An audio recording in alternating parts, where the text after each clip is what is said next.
The writing for this game, Suicide Squad Killed the Justice League, absolutely trash. So obviously, Squad Killed the Justice League came out about a week ago, and I'm not even gonna waste much time on this intro. This game is garbage. The story is the most disrespectful, tasteless, tone-deaf pieces of media I have ever watched. And I'll get into the gameplay by the end of the video, but this is mainly focused on the story, which is no exaggeration, the worst story I have ever seen in my life. But before I get into it, I want to give a shout out to SK and League Entertainment for helping me out with this video. They were a big help in making some of the criticisms in the video and pointed out multiple things that I didn't even notice. But with all that said, let's get into the video structure. I'll be breaking this video down into 4 different sections. Number 1, plot armor. Number 2, Argus recordings. Number 3, plot. And finally, 4, character writing. So without further ado, let's get into the first section, plot armor, and this game has some of the worst plot armor I have ever seen in my damn life. So the first point that I have to talk about with the plot armor, and we need to talk about this because this is one of, if not the biggest issue in this story, and that's the fact that Brainiac, as shown in the end of the game, can freeze the squad in place at any time and teleport them to his ship and be mind controlled or killed. He also has a giant laser in his ship that can absolutely decimate any living being in at least a 2-block radius, and this is never used for anything significant in the plot, and this is an issue that affects almost every single second of this game's plot, because the squad should either be dead or mind controlled like 99%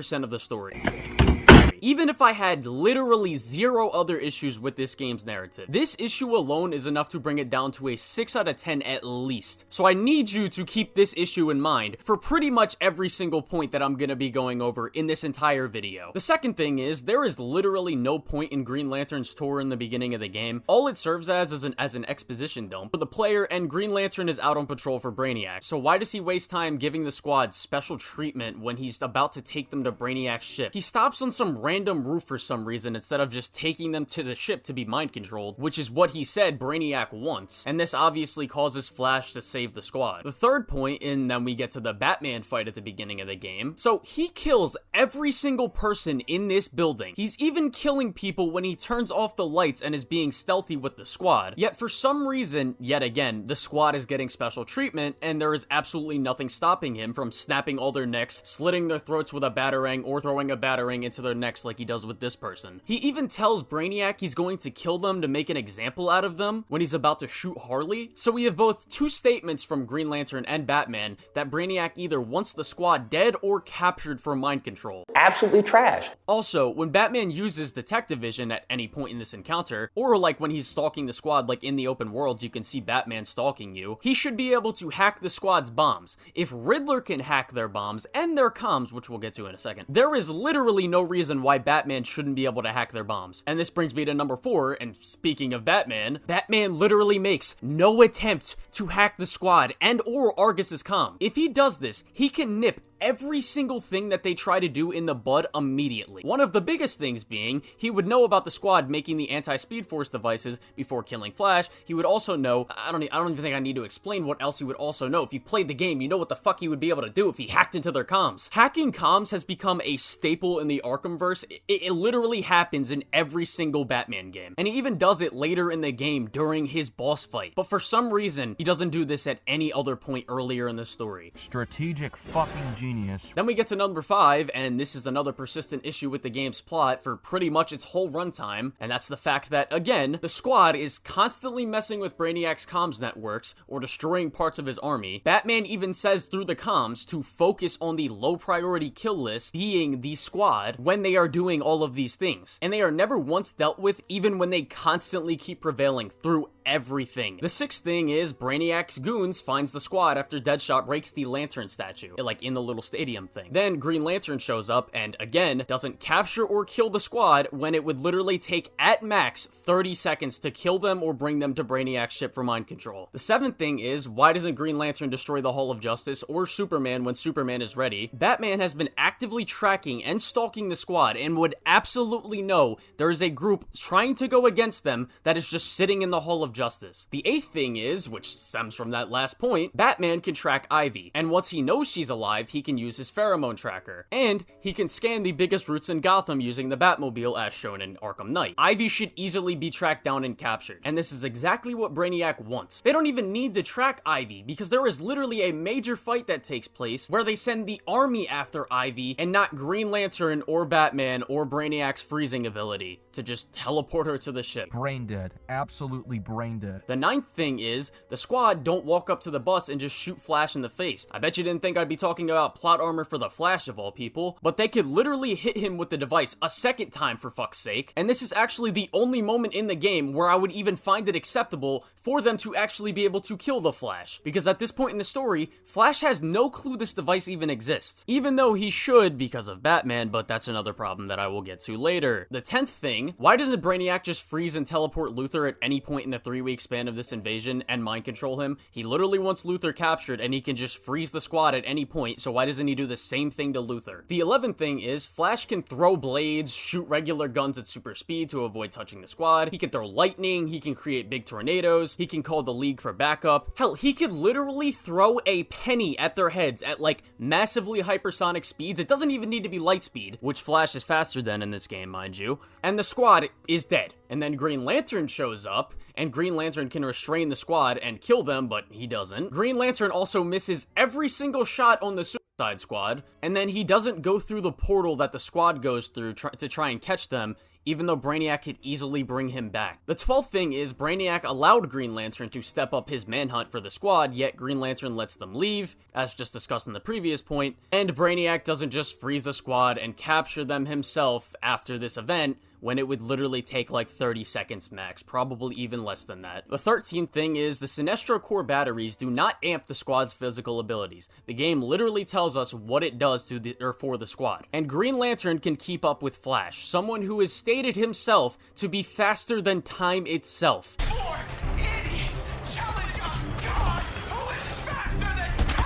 Green Lantern could grab the Squad and kill them like he does in the beginning of the game, create a barrage of guns and missiles and landmines like he does in the beginning of the fight, and when he eventually does do something similar in the boss fight, there is literally not a single reason they do not die here. I don't even care if if you could scale these to massively hypersonic reaction speeds, which they don't. There is no possible way you don't get overwhelmed by having to dodge this many things. Unless you can literally move as fast as the Flash or Superman for that matter. Wonder Woman literally effortlessly takes down the Squad with literally no effort, and now they can magically beat the Flash and Green Lantern. Right. Because they're stupid.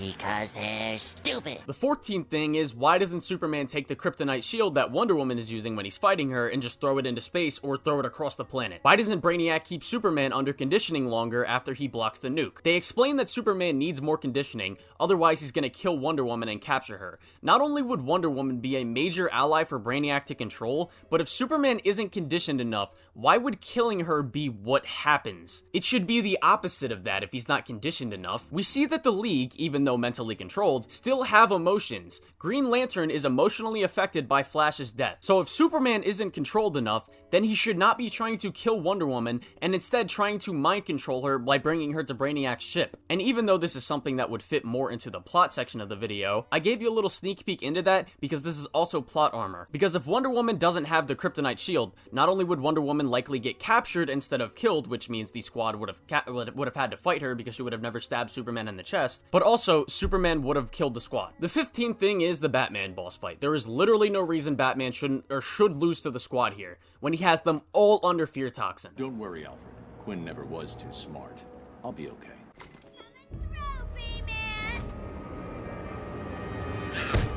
Four thugs, all armed, 2 hostages. This is gonna be easy. Not only does Batman literally one-shot every single one of them in the beginning of the game, but you're telling me that these people can fend off a more powerful fear toxin than we saw in Arkham Knight.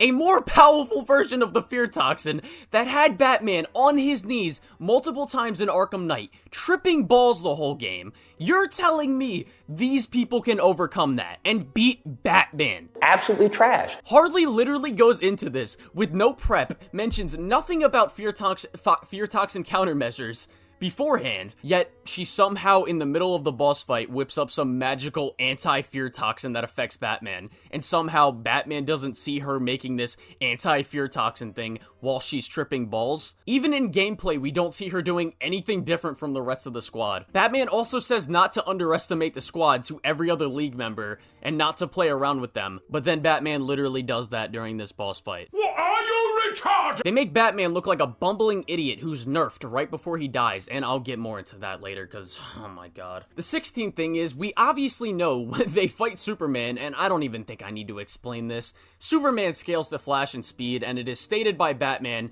or Superman is stated by Batman, to be the most powerful being in the Justice League. Or on the planet. Even Barry is massively confused on how Brainiac can even capture Clark. I don't need to explain this. It's fucking Superman. And I don't give a steaming shit that he's affected by gold kryptonite, purple kryptonite, pink kryptonite, cryptocurrency. It doesn't fucking matter. He doesn't need to get close to any of them, even though he could literally speed blitz any of them and knock their heads off before they can even react. But he can easily throw a car at light speed, use his heat vision from range, use his freeze breath from range, throw 100 rocks at light speed, and in the beginning of the fight, he literally can do any of the things I just mentioned, and instead he flies off for no reason, then comes back instead of doing any of that. There is literally no reason they win this fight. It's fucking bullshit. Then we get to number 17. Brainiac freezes them, as I mentioned in the beginning of the game, in case you forgot that he had this ability like the plot does the whole time, and he's about to mind control them, and Luthor gets them out. So instead of teleporting them and Luthor back, he just forgets that he can use this ability, and it's never explained why he can't use it again. Then we get to number 18. At the end of the story, they beat Brainiac. The same Brainiac that soloed the entire Justice League by himself. Why doesn't he just freeze them in place again? This dumbass is so stupid. He knows the squad beat Flash already, which I already outlined as a problem, and it's also a problem here that they're able to beat him again. But he uses the Speed Force, which they have a counter for if he gets close to them. He doesn't disable that counter that they have, and he tries pretty much the same thing Flash did. This shit is stupid on so many levels, and he has so many things that he can do to the squad, and he just doesn't win this fight. Absolutely trash. I hope I've outlined to you just how bad the plot armor problems alone didn't make this story. Just these problems alone bring this game's story down to like a fucking 2 out of 10 for me. This is the worst plot armor I have ever seen in a single piece of media. It completely breaks the concept of good cause and effect in writing. But now, let's get into the Argus recordings and the plot problems. So the first thing I want to talk about is Batman and the others acknowledge that Brainiac could be a threat. Superman decides to welcome Brainiac with open arms, but doesn't check if he could be a threat. So, what are the odds that thing is friendly? Slim to none. We need a plan. Right. Bruce. He's right, Cal. Until we know more, we need to treat this like an incursion waiting in the wings. I understand your caution, really, but that thing hasn't even fired a warning shot yet. Yet. I'm with Cal on this one. Diplomacy first. Lead by example. Isn't that what we do? Okay, we try the warm fuzzies first, then, if things go sideways, we bust out the anti-UFO bat spray. Deal? I don't like it. I know, Bruce, and if I'm honest, neither do I. But we have an example to set. Especially today. If Superman used his X-ray vision, Batman used his detective vision that was like attached to like the Batwing, and we also see that the Batwing has like stuff like scanners from Arkham Knight, they could use the Watchtower and satellite scanning. There's no possible way that they wouldn't have noticed weapons on the ship and the enemy battleships that are on the ship. And they all walk in all at once without a plan. This Brainiac wants to open negotiations aboard his ship. It's a trap. Agreed. That much is apparent. I hear you both, but we have to go in good faith.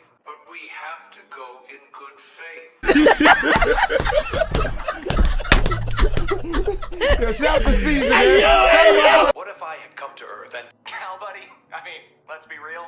You didn't show up in a giant skull. I didn't choose how I got here, Flash. Now, I'll admit it's not the most inviting presence, but if we can avoid fighting altogether, we owe it to the people of Metropolis to try. They know the strength of the League. Everyone does. Now let's show them our heart, our compassion. Our recklessness.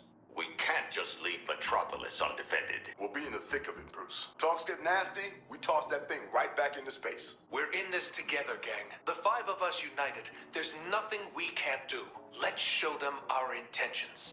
You know what they say about good intentions, Clark. All they need to do is send in only the Flash or Superman to talk, and have the rest of the league outside ready to attack. Or better yet, organize a voice call. It's that simple. The second thing is, why doesn't Green Lantern ask his fellow Lantern Corps members if they have ever seen this ship, or if they have any records of it? The Lantern Corps should be in the know about, like, what this ship could be, and if the Lantern Corps don't know about Brainiac, then John Stewart should be informing them and see it as more of a potential threat. The third thing is that Batman brings up that Brainiac wants open negotiations aboard his ship. It's a giant skull ship. Why is that Brainiac's design? Especially if he wants to try and trick people? And why does Superman want to go into the ship in good faith? And it's stated that they've dealt with evil aliens before, like the Sinestro Corps. The fourth thing is, why don't the Justice League inform the police and government about the alien ship to get the city evacuated just in case? If Gotham can be evacuated just for a goddamn bomb threat from Scarecrow, then Metropolis should easily be evacuated from this. And the fact that they don't try to evacuate the city is blatant character assassination no matter the way you spin it. The fifth thing is, why don't the Justice League have Superman and Green Lantern just agree to negotiate with Brainiac off planet? The sixth thing is, Wonder Woman says to Flash that she doesn't know what to do when the League is, like, captured. Ugh, my head. Sorry, Diana. I broke the sound barrier to get us out of there. If we'd stayed a second longer, that thing would have gotten us all. He got Cal. I mean, how did you even get Cal? Kryptonite, for one. But that's not important right now, Barry. Right. We need a plan. Do you have a plan? Civilians. We need to start evacuating the city. Get as many people as far away from that ship as possible. But then what? Hera, help me. I don't know. Yet, she knows of the Batcave with the Kryptonite and the Sinestro tech, and she does nothing with it. The seventh thing is, Wonder Woman is sitting in the Watchtower, recording a message while Barry is fighting Green Lantern and the city is being invaded. A full evacuation order. I repeat, if you and your loved ones are still in Metropolis, we urge you to get to safety. Such devastation. My heart breaks for this city and its children. Inner Sanctum biometrics activated. Access granted. Watchtower, identify those biometrics. Scan identified as user Barry Allen. Flash? How did... Tower, access Inner Sanctum security feed. Security feed offline. Threat of leak compromise. Certain. Absolutely trash. So now let me move on into the plot. So the first point I have against the plot is, why are there only 4 squad members? Why isn't there Killer Croc? Why don't they force Scarecrow to mass reproduce his gas so that it can be used, like, against the Justice League? Or why hasn't Argus done that again for Scarecrow to begin with already? I feel like a company like Argus would definitely have already used Scarecrow's fear gas in another way. But why isn't Firefly there? Why isn't Deathstroke there? The only defense that I've heard for why these people aren't here is that they could have died, because in the beginning of the game, Waller says that the Suicide Squad was the first assets to make it into Metropolis alive. But that doesn't work, because why doesn't Brainiac have any of those people mind controlled right now? Green Lantern literally tells us that Brainiac is looking for metahumans, and the only other defense I can think of is, like, Waller might have had them sent through air transportation to reach the city, but that just makes Waller look like a complete and utter brainlet. And I'm sorry, but I also just don't buy the fact, like, how did Boomerang, Shark, Harley, and Deadshot make it in, but not, like, Deathstroke or Killer Croc? The second problem I have with the plot is, what is the point of Waller testing the squad in the beginning of the game?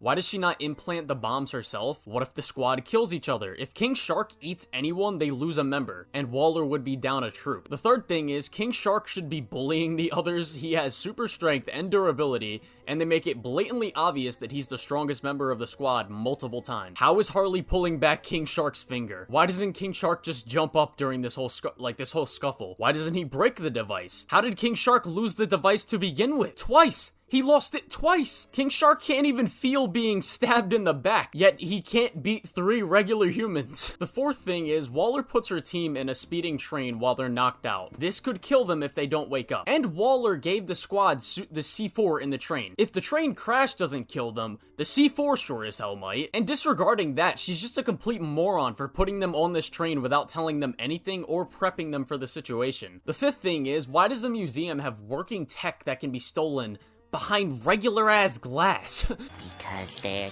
stupid.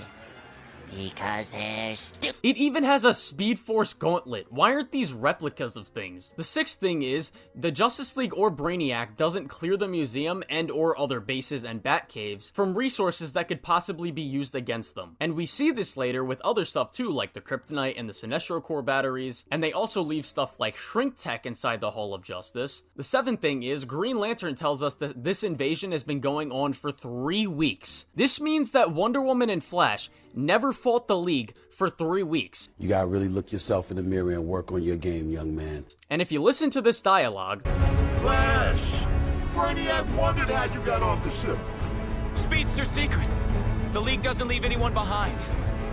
Let's make you right, buddy. This is very blatantly dialogue that you would be hearing from someone who's having a first encounter with someone. This means that despite knowing where countermeasures are, Diana and Barry don't fight Batman or Green Lantern. That's the only 2 League members that are affected right now. Fucking brain dead. And then we get to the 8th thing, and this also means that Batman erased none of his contingency plans against the Justice League at his Batcave for 3 weeks. Then we get to the 9th thing. Brainiac is looking for metahumans, and Batman knows that there would be metahumans at Arkham Asylum, yet Brainiac never attacks Arkham Asylum. The 10th thing is, why does Flash stop to talk to Green Lantern? He could literally off-guard Green Lantern and hit him with a barrage of punches before Lantern can even get his bearings. This could possibly knock Lantern out. Also, why does he not make any attempt to contact Wonder Woman for help? And again, we know that Wonder Woman is literally just sitting in the Watchtower right now doing nothing except recording a fucking voice recording, so she should be absolutely helping Flash take down Green Lantern. The 11th thing is, and speaking of Wonder Woman being in the Watchtower,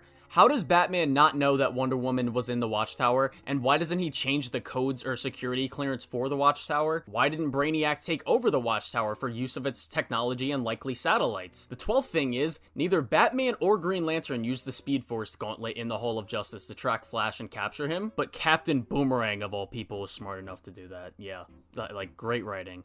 Your intellect is as weak as your dollar. Failure is your destiny. You disrespect yourself and your nation. You are made of stupid. The 13th thing is, if there's a Speed Force gauntlet, why has Batman not equipped this kind of technology into his suit? He literally already has gauntlets onto his suit, so why does he not use this kind of technology to make him better at fighting crime and helping the world? The 14th thing is, and I already went over the museum fight with Batman, but there's greater issues here as well, and outside of just the plot armor. 1. Why the fuck is Batman killing random civilians in some random museum when he literally knows that Green Lantern is fighting Flash, and would also know that Flash is pinned down and critically injured on the roof since Brainiac's army shows up when we have to defend Flash from them? The second thing is, why does Batman waste time fighting the Suicide Squad instead of just turning the lights out and immediately teleporting Flash to the ship before he wakes up? This risks Flash getting up and running away. 3. Even though we've already gone over the fact that the squad doesn't get killed here, why doesn't Batman take or break any of the tech that they stole from the Hall of Justice? The 15th thing is, where the hell is Green Lantern after critically injuring the Flash? Why doesn't he show up when Brainiac's army shows up? And why doesn't Batman send Green Lantern to capture or kill the squad after he's done capturing Flash? So we have both a plot and plot armor problem that I didn't go over in that section of the video, even though technically plot and plot armor go hand in hand, but whatever. The 16th criticism is, why is the Justice League security thumbprint only? There's literally tech that can easily steal fingerprints. We even see biometric scans in the game, and Batman would obviously know that this kind of tech can be easily bypassed, as this kind of security he bypassed in Arkham Knight on Stag's airship. And then we get into number 17, which is, like, it stems off of the previous point, and what I mentioned earlier with the fact that the Justice League has very dangerous tech sitting in the Hall of Justice behind regular glass. This doesn't give me much confidence that they have good security in the Hall of Justice. So if their security is this bad, why in the fuck is one of their bases open to the public? This risks someone who wants to get at the Justice League potentially bombing this building or something of that nature. And that puts civilian lives at risk. And I do not care that this is something that is present in the comics. It could also be stupid there too, unless there is context for that makes it not. The 18th thing is, why is Riddler delaying the Suicide Squad when they need to stop Brainiac from taking over the world? And if they don't stop Brainiac, this would affect Riddler too. He hacks their bombs for stupid races and trophies. And Riddler doesn't even care to go after Batman or Brainiac, who he would absolutely want to prove he is superior to. Why is he messing with the squad? This makes literally no sense. The 19th thing is, why doesn't Waller have video feed on the squad at all times or involuntary audio sharing so that she can always hear what they're saying, or have a drone follow the squad as well? This would stop them from doing literally anything behind her back, such as Earth 2 Lex Luthor. The 20th thing is, when the squad breaks into LexCorp, Luthor still has all of his files on his database, despite knowing that Brainiac, Batman, or Hack could possibly breach his data. All of this stuff should be on a completely separate server away from his building that is extremely hard to find or hack. But this isn't just a problem on Lex's end, but also Hack, Batman, and Brainiac don't attempt to breach Lex's data at all before this. The 21st thing is, Waller should be trying everything possible to keep her distance from this LexCorp employee. It's an obvious threat that he makes to him, and it could be anything. This bomb going off risks her dying if the bomb has a big enough blast radius, so she's being a complete moron right now. The 22nd thing is, and on this very same point again, why would Waller even bring herself to LexCorp in the first place, when she can easily get trapped or killed? The 23rd thing is when we get to meet Ivy for the first time. First of all, I just want to talk about this relationship between Ivy and Harley. They literally have no pre-established relationship built up before this game, and Harley literally contributes to her being almost killed by Scarecrow in the beginning of Arkham Knight, and Harley goes along with the same plan that would kill every plant in Gotham. Another thing is, and this part's a nitpick, but how does Ivy not notice a bomb being planted in her neck by Boomerang? And this next part isn't a nitpick, but why are the squad talking about putting a bomb in Ivy's head around her where she can easily hear them? This risks Ivy potentially running away or possibly killing them right now, which she was literally about to do before Boomerang saves them and tells Ivy that there's a bomb in her neck. And I also already went over the fact that the Justice League should be here right now in the plot armor section of the video. That's another problem with this part. And another problem with this part is the fact that the dialogue in this scene between Harley and Ivy is really weird. I don't know you, but my pheromones remember you. Strange emotions. Tell me about it. Wasn't expecting you to come in fun size. You really don't know me? Harley and Ivy forever? In 10-story burning letters? Nope. What kind of pizza we have tonight? Who's this? I'll get to that in a minute. Who are you? The 24th thing is, Argus knows that Ivy can be tracked through pheromone trackers that Batman had, but keeps Ivy in her main base of operation. There's also just a Brainiac goon sitting in the Hall of Justice, which also risks them knowing their location. The 25th thing is, Harley knows that Lex set a trap, yet falls for it anyway, risking her not being able to do anything if they get attacked. And you know how she does this? By grabbing Deadshot's ass. I just want to mention, if this was Deadshot doing this to Harley, I don't even think I need to explain that. The 26th thing is, Lex uses the squad, I'm assuming to get the attention of the League. I'm assuming that's what his plan was, even though there are literally far better ways to do this. And as far as we can tell, there's literally no traps set up at all, which would definitely be a way better plan. And also, his suit has no countermeasures if the Flash or Superman speed blitz him. Why is his anti-Speed Force device not set to automatic like Toymaster has his setup later in the story? Why doesn't he make it so that his suit allows him to perceive people like Flash? This man's biggest villain is Superman.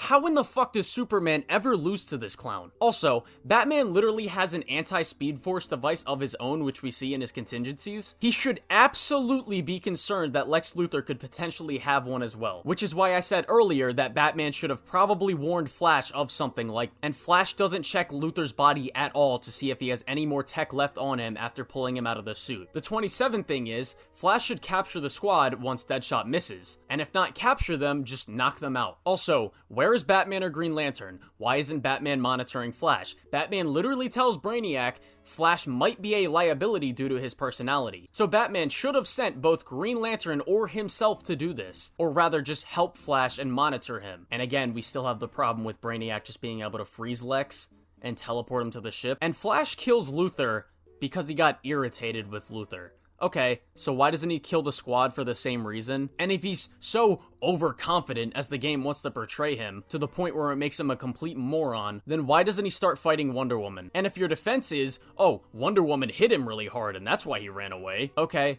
the Squad also make him extremely tired and damaged during the boss fight, so why doesn't he run away during the boss fight by that logic? The 28th thing is, why does Flash put Lex in a shipping container instead of just teleporting him straight to Brainiac's ship for mind control? This is yet another time Batman should absolutely be interjecting himself or sending Green Lantern. And the 29th thing is, why does the Flash just let the Squad destroy the cannon? Yet another thing the Squad does to hurt Brainiac's army, and they don't die or get captured for this. I probably should have put that in the plot armor section of the video, but again, who cares? The 30th thing is, Wonder Woman throws a metal crate into a building that Lois is in, and she knows that Lois is in. Lois could be in the area that Wonder Woman throws the crate when she throws it, which could risk Lois getting possibly hurt. She also just wastes time by doing this, and by now, again, Green Lantern should be here. The 31st thing is, Toyman already had the anti-Speed Force device prepared automatically, but Luthor didn't. I don't think it's a problem that Toyman has it set to his anti-Speed Force device automatically. That's actually one of the only smart things in this story. I'm just pointing out how stupid it is that he has this down, but Lex Luthor doesn't. The 32nd thing is, Harley and the Squad have no reaction to Toyman having a bomb planted into his head, yet earlier they had a problem with it when it came to both Hack and Ivy. Inconsistent morals. The 33rd thing is, if Flash leaves traces of the Speed Force around people that he passes, shouldn't the Squad have it more than anyone right now? Their plan is that they hope they can run into Brainiac goons with, like, Speed Force traces, and every time they leave the Hall of Justice, they risk their death.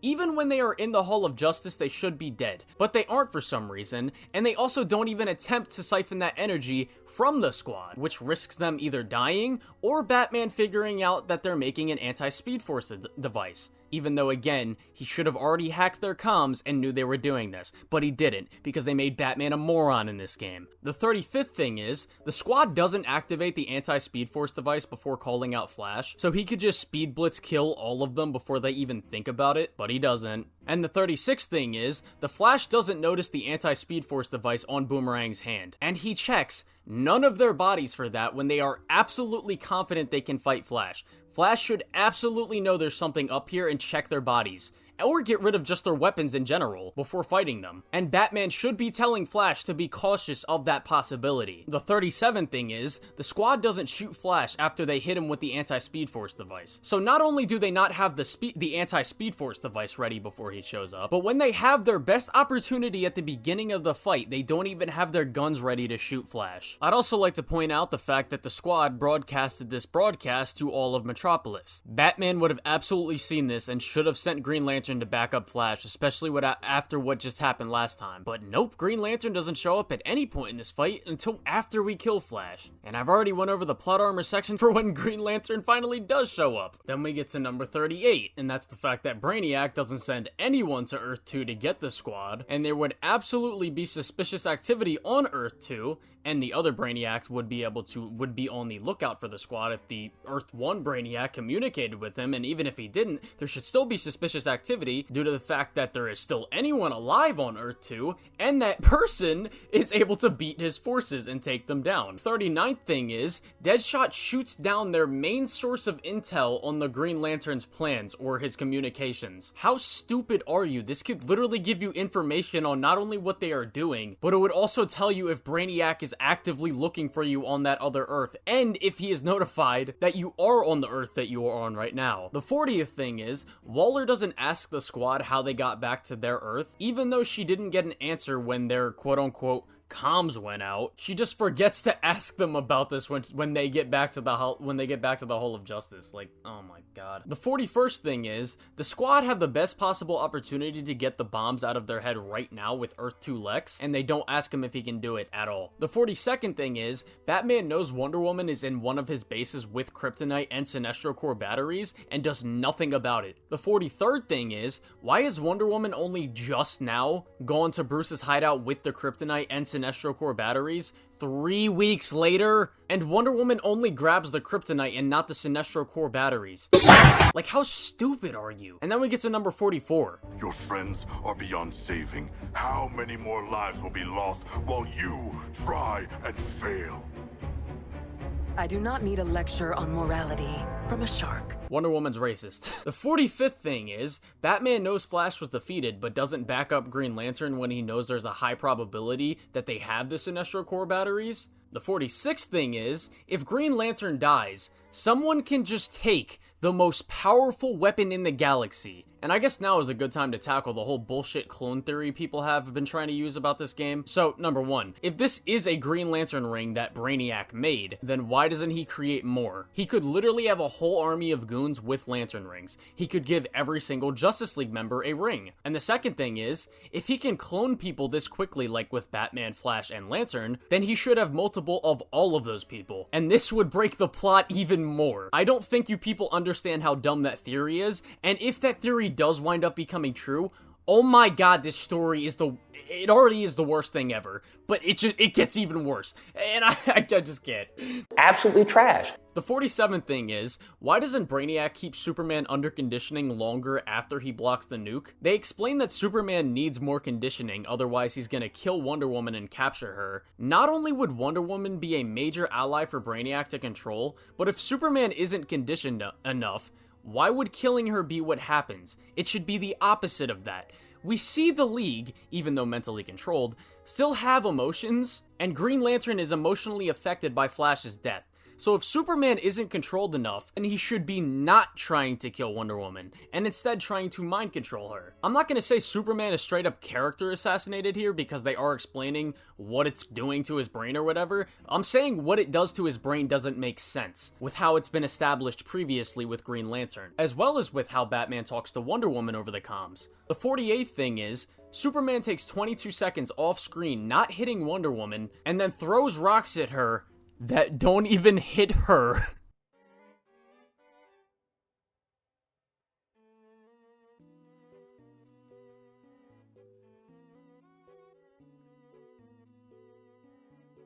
Why are you wasting time throwing a rock at her, and why are you not just unloading a barrage of punches into her? And the 49th thing is, Wonder Woman could have punched Superman while he was getting back up, or used the Lasso of Truth to detain him. And Wonder Woman should have been using the Lasso of Truth to begin with right after hitting Clark in the chest with the kryptonite, and that would be especially in character for her to do, because she knows she got to talk to the real Flash for a second when she used it on him. And she should definitely want to do the same thing with Clark. And I don't even want to hear she couldn't, because if she can react to Superman's heat vision, then she can absolutely do one of the two things that I've mentioned. And I don't even know if I mentioned this previously earlier, but it's completely brain dead that the kryptonite that Wonder Woman hasn't been cleared out by Batman or Brainiac. If Wonder Woman stabs Superman in the head with that kryptonite, he's dead. The 50th thing is, Superman should not be able to blast even more powerful lasers to kill Wonder Woman if kryptonite just being pressed against his chest earlier prevented him from using it entirely. And it had him weakened, and it had him like this.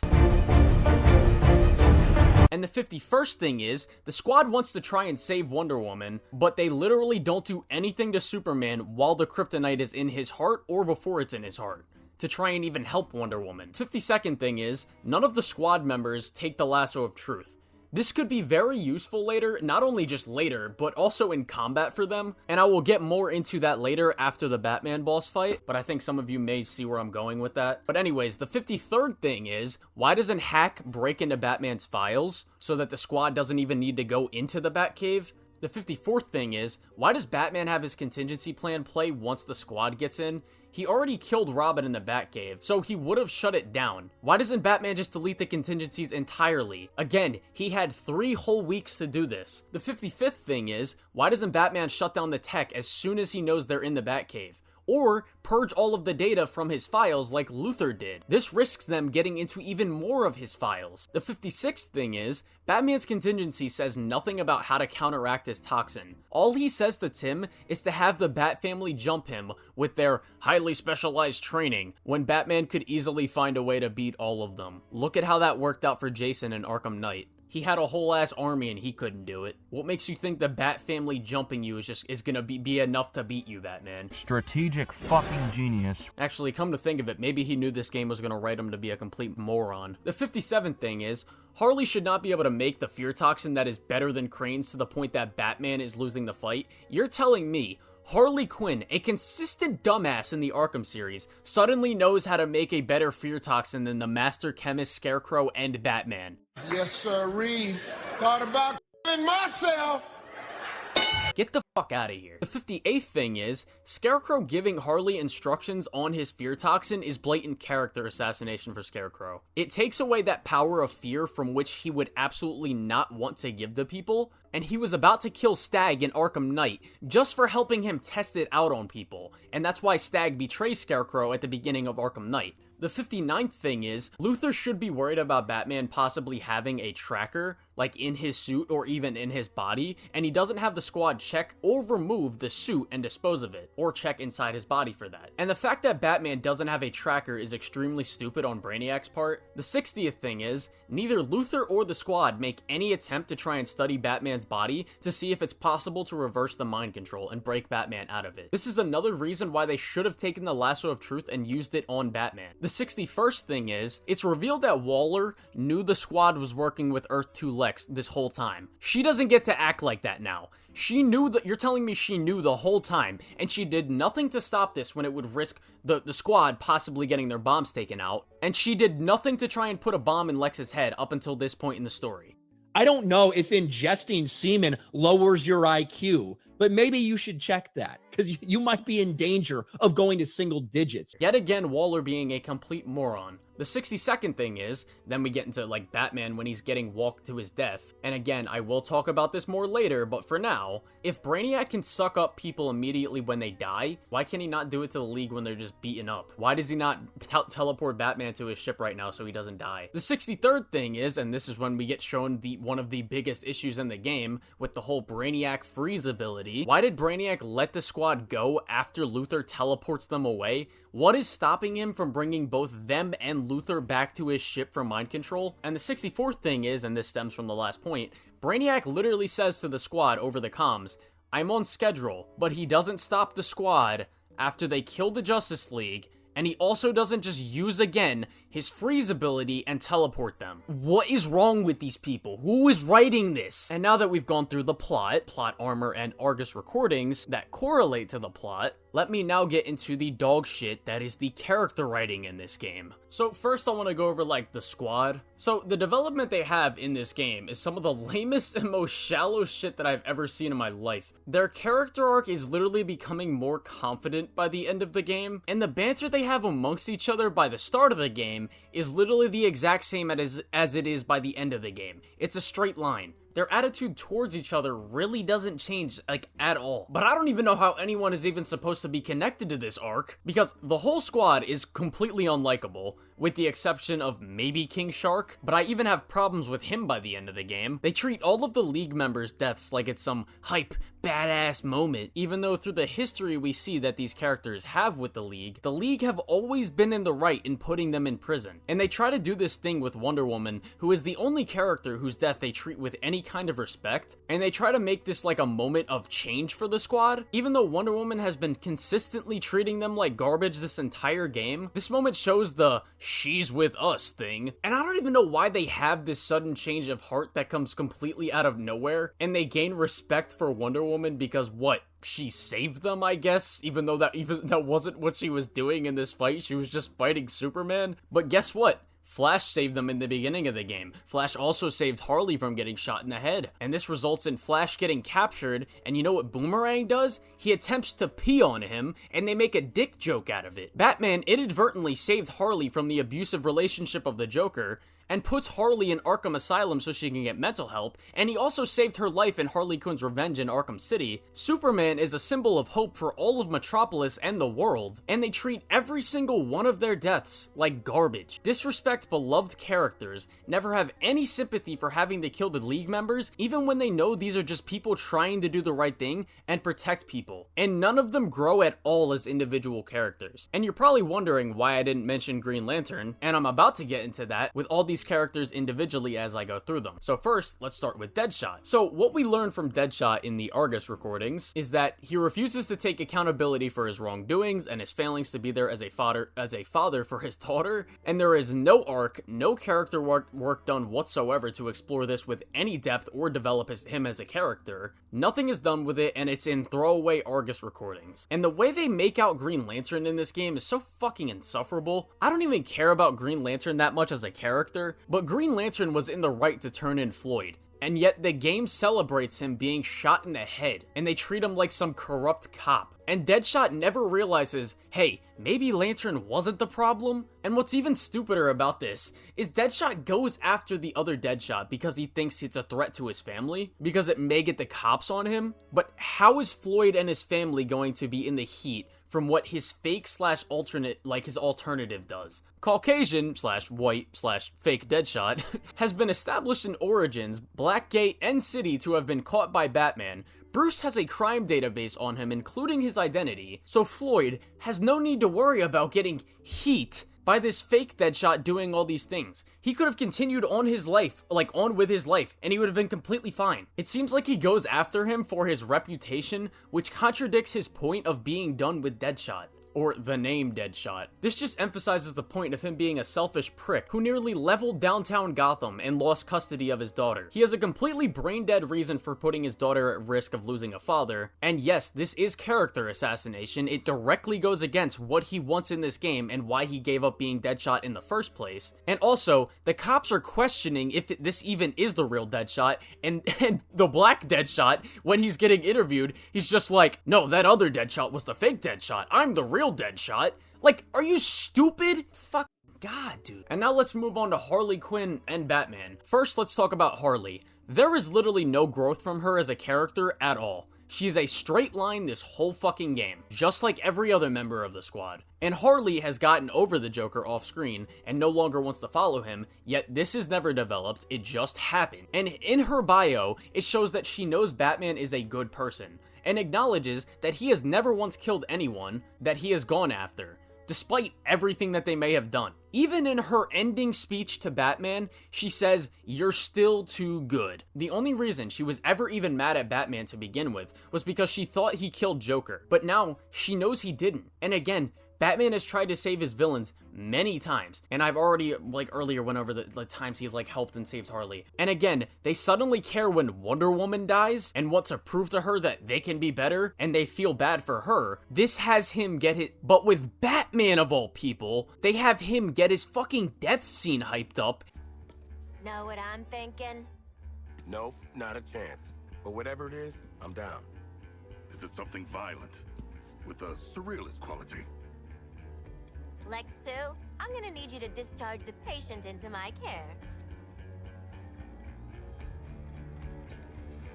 I'm done with him.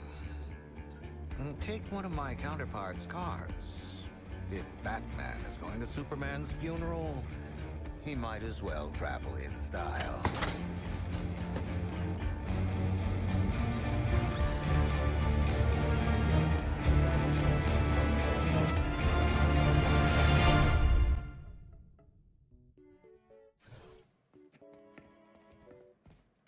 Oh, we forgot the...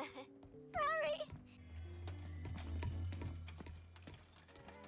Don't screw this up.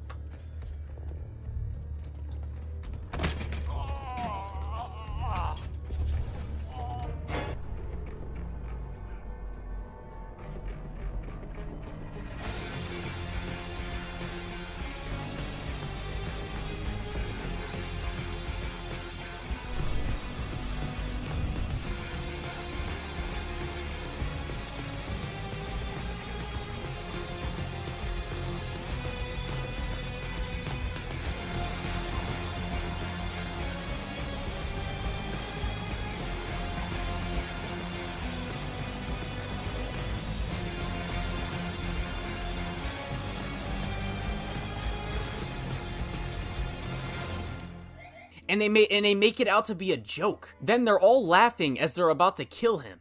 You're gonna die screaming at Superman's feet. Why? What's up with his feet? I don't know, man. We're 2 for 2 on killing your boys so far. Ah! Love makes it worth the pleasure. They have Harley recount his trauma to him. You had a good run, Brucey.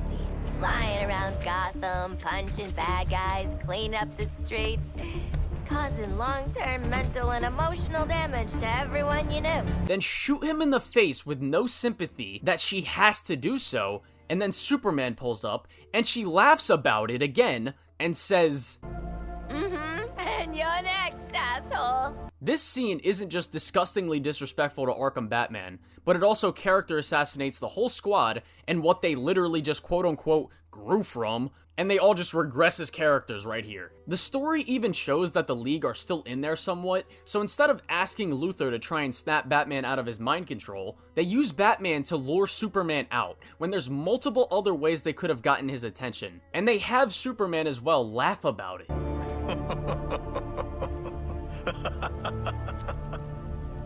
One of the world's finest heroes, snuffed out by this. When he sees Batman's dead body, like, what the And again, it's literally already been established that the League still care about their friends even when mind-controlled. I do not know why this doesn't work when it's with Superman. What is the difference with Superman? But let's talk even more about the disrespect they do to Batman in this game. First of all, they blatantly character assassinate Batman by making him come out as a public member of the Justice League, which directly contradicts the reason why he quit being Batman in Arkham Knight. And that's to protect his loved ones from attacks that are meant to harm Batman through them. Now, Robin and Nightwing would obviously still be in danger just from being vigilantes, but this puts an even bigger target on their head, now that Batman is back. And it also puts Jim Gordon, Barbara, Lucius Fox, and Alfred back in danger. But also, these dumbasses are so bad at writing, they somehow manage to character assassinate Batman, even when he's mind-controlled. Again, it's been established that the League still cares about their friends, and if there's an option to capture Robin instead of killing him, there's no reason Batman wouldn't take that option. He literally tells Brainiac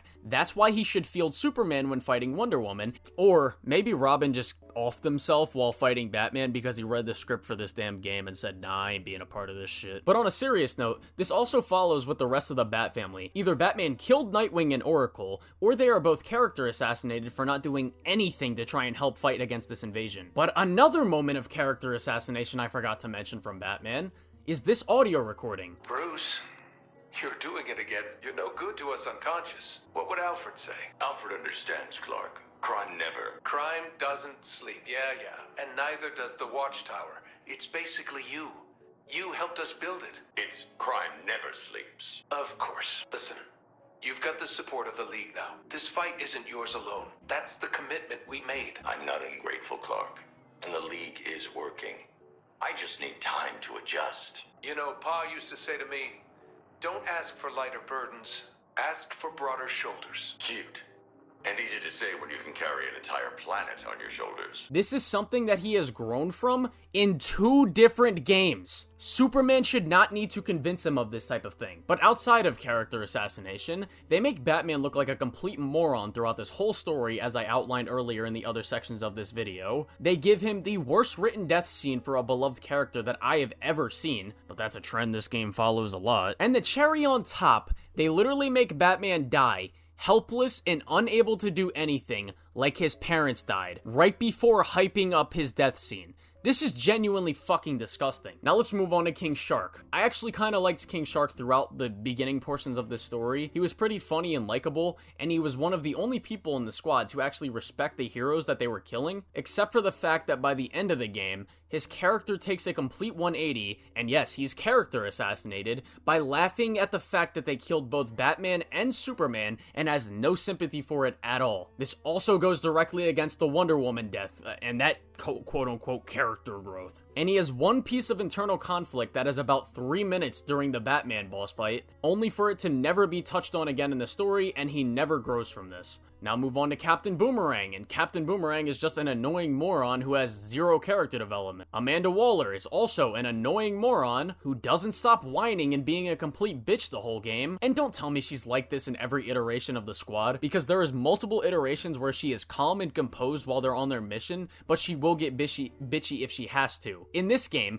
she gets mad if the squad leaves the toilet seat up after pissing, or if they walk down the street the wrong way. She's so goddamn annoying. And other good Amanda Waller adaptations have her at least have something respectable and an understandable goal that she has to understand why she's being like bitchy at points and being so serious. But this Waller is just evil and wants to mind control all metahumans. Like, what the fuck? Then let's move on to the other members of the League. I think Wonder Woman is probably the only decent character in this game writing-wise, outside of the fact that they suck her gooch dry. From the files of Lex Luthor.